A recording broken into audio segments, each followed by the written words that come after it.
सभी किसान साथियों का एक बार फिर से आपकी अपनी यूट्यूब चैनल एडवांस फार्मर में स्वागत है।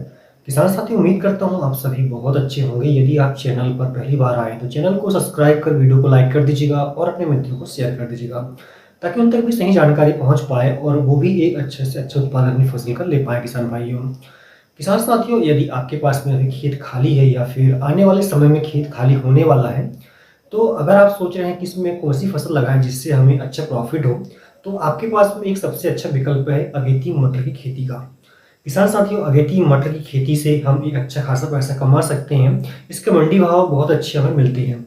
जो किसान साथी अगेती मटर की खेती करते हैं वो जानते हैं कि इससे कितना प्रॉफिट होता है। किसान भाइयों, यदि आपने अभी तक मटर की खेती नहीं किया हुआ है और आप चाहते हैं कि हमें इसमें मटर की खेती करना चाहिए, तो ये वीडियो आपको जरूर देखना चाहिए किसान भाइयों, क्योंकि अगेती मटर की खेती करने में कुछ चुनौतियां भी आती है। क्योंकि इसमें बारिश का मौसम होने के कारण किसान भाइयों कुछ बीमारियां भी लगती है, कीट भी लगता है, और यदि हमारे बुआई का तरीका गलत है तो हमें काफी नुकसान देखने को भी मिलता है। किसान भाइयों, यदि आप ये वीडियो पूरा देख लेते हैं तो आपको पूरी जानकारी हो जाएगी और एक अच्छा उत्पादन आप अगेती मटर से ले पाएंगे। किसान भाइयों, इस समय मंडी भाव अच्छा मिलता है, लेकिन नॉलेज के अभाव में किसान भाइयों कुछ किसान भाई अच्छे से उत्पादन नहीं ले पाते हैं। क्योंकि मटर जो होता है एक ठंडी जलवायु वाली फसल होती है किसान भाइयों, और यदि इसकी समय पे बुआई नहीं की गई या फिर समय से पहले बुआई कर दी गई अगर, तो इसमें प्रॉफिट हमें बहुत कम देखने को मिलता है। तो आज के इस वीडियो में हम आपको बताएंगे कि वो सबसे उचित समय कौन सा है जब हम अगेती मटर की बुआई कर सकते हैं। इस समय हमें कौन सी उन्नतशील किस्मों को लगाना चाहिए ताकि हमारी फसल कीटों से मुक्त रहे, रोगों से मुक्त रहे और एक अच्छा उत्पादन हमें मिले। किसान भाइयों, इसके अलावा खाद प्रबंधन, खरपतवार नियंत्रण, सिंचाई, स्प्रे शेड्यूल, ये सारी चीजें आपको इस वीडियो के माध्यम से मिलने वाली है। इस वीडियो की यदि आप अंत तक देख लेते हैं तो बिल्कुल आप मटर की खेती से एक अच्छा उत्पादन ले पाएंगे। लेकिन किसान भाइयों, आपको एक कमेंट करना होगा कि आप ये वीडियो कहाँ से देख रहे हैं और अभी आपने कौन सी फसल लगाई हुई है। तो चलिए वीडियो को शुरू करते हैं। किसान साथियों, अगेती मटर के लिए कुछ किसान भाइयों ने बारिश में फसल ही नहीं लगाई है। वो इसलिए छोड़ देते हैं कि अगर हम इसमें कोई फसल लगाएंगे तो समय पे हमारा खेत खाली नहीं होगा। तो अगेती मटर के लिए कुछ किसान भाइयों ने अपने खेत ही खाली छोड़ दिए। लेकिन अगर आपके पास में खेत खाली नहीं है और या आने वाले समय में खेत खाली होने वाले हैं, तो मटर एक काफी अच्छा विकल्प आपके लिए है। तो सबसे पहले हम टाइमिंग की बात कर लेते हैं कि वो सबसे अच्छा समय कौन सा है जब हमें मटर की बुआई कर देना चाहिए। जैसे कि मैंने पहले बताया किसान भाइयों की मटर जो होता है इसके लिए ठंडी जलवायु की हमें आवश्यकता होती है। तो जैसे ही सितंबर का माह शुरू होता है तो लगभग 10 से 12 सितंबर के बाद में थोड़ी वातावरण ठंडा करना शुरू हो जाती है। तो अगेती मटर के लिए सबसे उचित समय 15 सितंबर से लेकर आगे 25 सितंबर तक इस समय आप बुआई कर सकते हैं। अगर इस समय के बीच में आप बुआई करते हैं तो एक अच्छा उत्पादन आप ले पाएंगे और मंडी भाव भी आप ले पाएंगे। किसान भाइयों, लेकिन ध्यान क्या रखना है आपको कि जिस खेत में आप बुआई कर रहे हैं वहां पे पानी का भराव नहीं होना चाहिए। क्योंकि कहीं कहीं पे सितंबर के महीने में बारिश होती है। यदि बुआई के बाद हमें ज़्यादा बारिश हो जाती है और 2-3 दिन तक रेगुलर बारिश होती है तो इसमें बीजों की पचने की समस्या होती है किसान भाई, जिससे बीज हमारा खराब हो जाता है और अंकुरण नहीं आ पाता। इस बात का भी आपको ध्यान रखना है। जिस खेत का आप चुनाव कर रहे हैं वहां पे पानी ढाल वाली जगह होना चाहिए, तो वहां पे अच्छा प्रॉफिट आपको मिलेगा। यदि आप सोचते हैं कि हमें किस प्रकार की मिट्टी में खेती करना चाहिए, तो मटर एक ऐसी फसल है किसान भाइयों जिसे हम हल्की भूमि में, भारी भूमि में या मध्यम भारी भूमि में लगाकर एक अच्छा उत्पादन ले सकते हैं। किसान भाइयों, मिट्टी का पीएच मान यदि 6 से 7.5 के बीच में है तो काफी अच्छा प्रॉफिट आपको मिलेगा। किसान भाइयों, इसके बाद सबसे इम्पोर्टेंट पॉइंट होता है उन्नतशील किस्मों का। वैसे तो मार्केट में बहुत सारी उन्नतशील किस्में हैं किसान भाइयों, लेकिन सबकी टाइमिंग अलग अलग है। यदि समय पे जो फसल होती है उसकी हम बात करें तो इसके लिए बहुत सारी मार्केट में वैरायटी है। लेकिन अगेती मटर की हम खेती कर रहे हैं तो वहाँ पे ये 2-3 वैरायटी ही काम आती है जिन्हें आपको लगाना चाहिए। हम जो वैरायटी आपको बता रहे हैं, यदि इसके अलावा कोई और वैरायटी आप लगाते हैं तो आप इस बात का ध्यान रखें कि उसकी जो टाइमिंग है उत्पादन की, या फिर कह सकते हैं कि उसका जो टोटल लाइफ सर्कल है वो कम समय का होना चाहिए। उन वैरायटी का आप चुनाव करें। रोग प्रतिरोधक क्षमता काफ़ी अच्छी होना चाहिए। साथ ही यदि ज़्यादा बारिश हो जाए तो या फिर सूखा पड़ जाए तो उनके प्रति सहनशील की क्षमता भी होना चाहिए। ऐसी वैरायटी का आपको चुनाव करना चाहिए।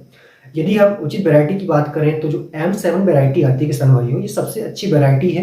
ये मात्र 60 दिन में पककर तैयार हो जाती है। 60 दिन के बाद में इसकी तुड़ाई हम कर सकते हैं।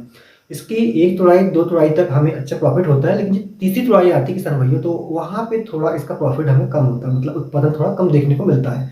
लेकिन इस समय के लिए काफ़ी अच्छी वैरायटी है। इसके अलावा एक और वैरायटी जिससे आप लगा सकते हैं VRF 5 भी काफ़ी अच्छी वैरायटी है। इसे भी हम लगाकर एक अच्छा उत्पादन इनसे ले सकते हैं।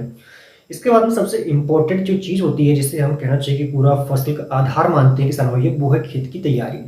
खेत की तैयारी आपकी जितनी अच्छे से होगी, उतनी अच्छी फसल आपकी ग्रो करेगी, कीटों से मुक्त रहेगी और बीमारियों से मुक्त रहेगी। तो जैसे कि मैंने पहले बताया किसान भाइयों, आपको कोई ऐसे खेतों का आपको सिलेक्शन करना है जहाँ पे पानी का भराव ना हो, ठीक है? पानी ढाल वाली ज़मीन हो, उसका आपको चुनाव करना है। यदि अभी आपके पास में बारिश के समय कहना चाहिए कि आपने फसल इसमें नहीं बोई हुई है, खेत खाली है आपके पास में, तो पहले तो इसमें आप खरपतवार नाशक दवाई का स्प्रे करें, पूरी तरह से खरपतवार इसका नष्ट कर लें, साफ-सफाई बनाए रखें खेतों के पास।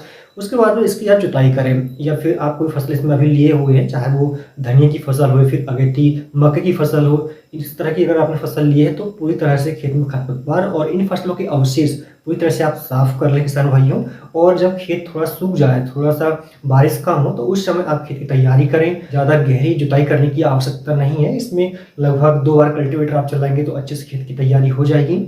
इसमें आपको ध्यान क्या रखना है कि जब आप पहला कल्टीवेटर चलाएँ और दूसरा कल्टीवेटर चलाएँ, दोनों के बीच में लगभग 4 से 5 दिन का गैप होना चाहिए, ताकि इसमें जो खरपतवार के बीज हैं, वो अंकुरित हो जाए और जब हम दूसरा कल्टीवेटर चलवाएँ इसमें, तो वो खरपतवार के बीज नष्ट हो जाए किसान भाइयों। इस समय यदि आपके पास में गोबर की सड़ी हुई खाद अवेलेबल है किसान भाइयों, तो 2 से 3 ट्रॉली आप प्रति एकड़ के हिसाब से खाद डलवाकर रोटावेटर चलाएँ। इससे मिट्टी में खाद मिक्स हो जाएगी किसान भाइयों।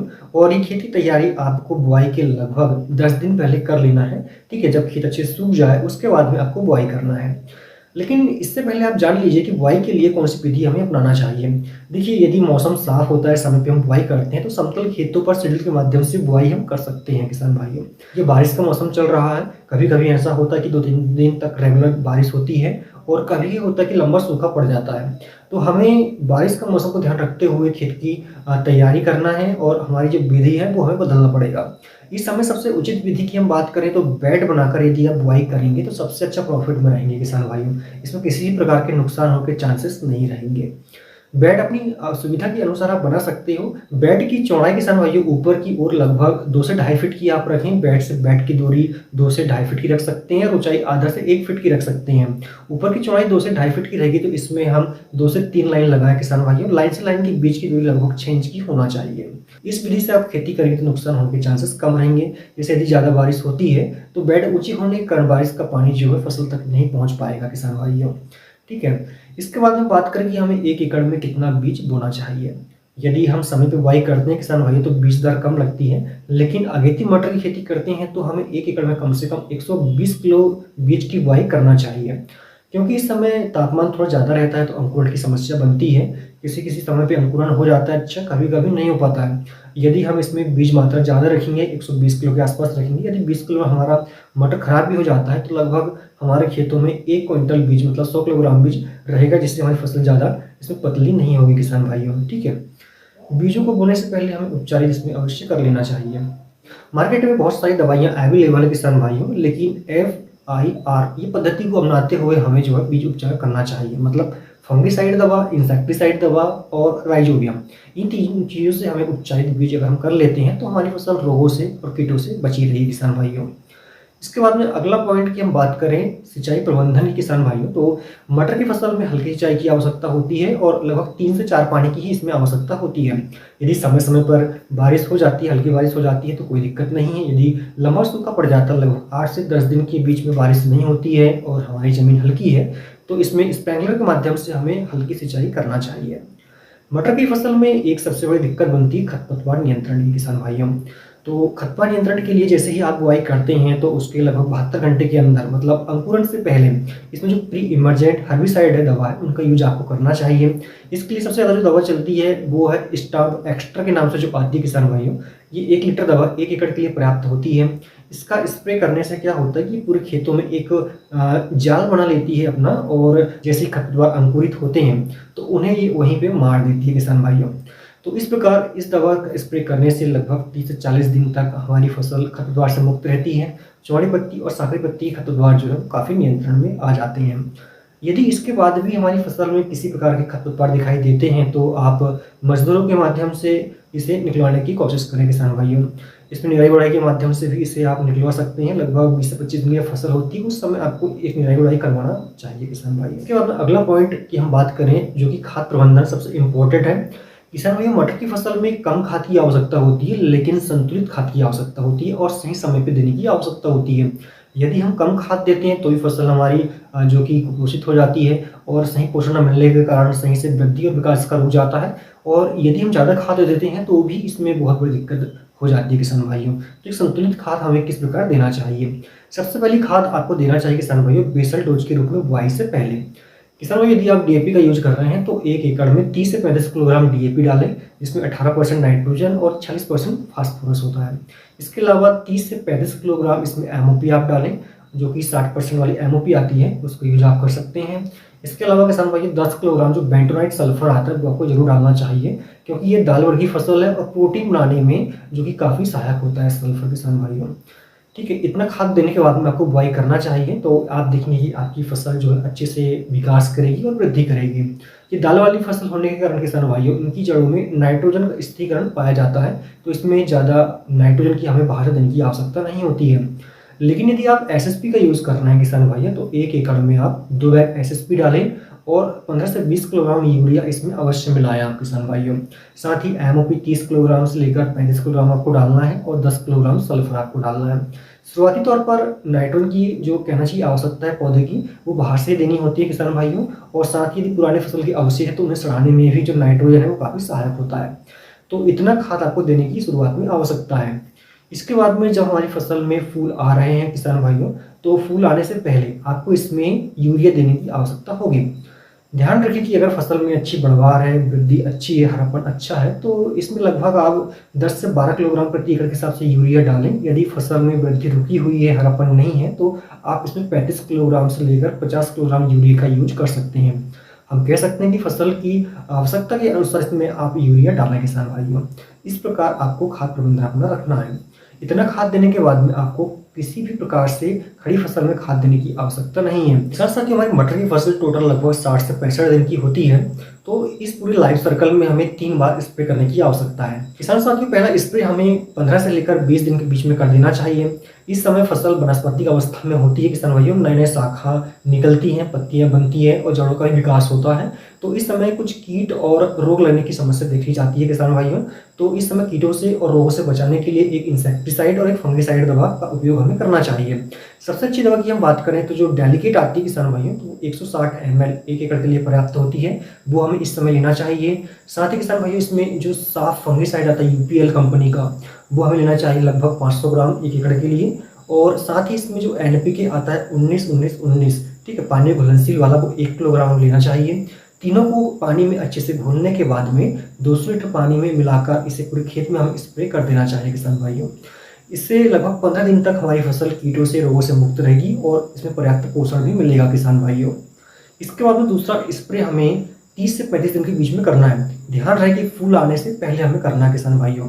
तो इस समय कीटों से बचाने के लिए, साथ ही फूल अधिक से अधिक आए इसके लिए, और सही से तने में अच्छे से वृद्धि हो, तने में मजबूती आए, इसके लिए भी हमें एक स्प्रे करना चाहिए। मतलब टोटल हम कहें कि हमें इसमें एक डेलिकेट दवा लेनी है कीटों से बचाने के लिए।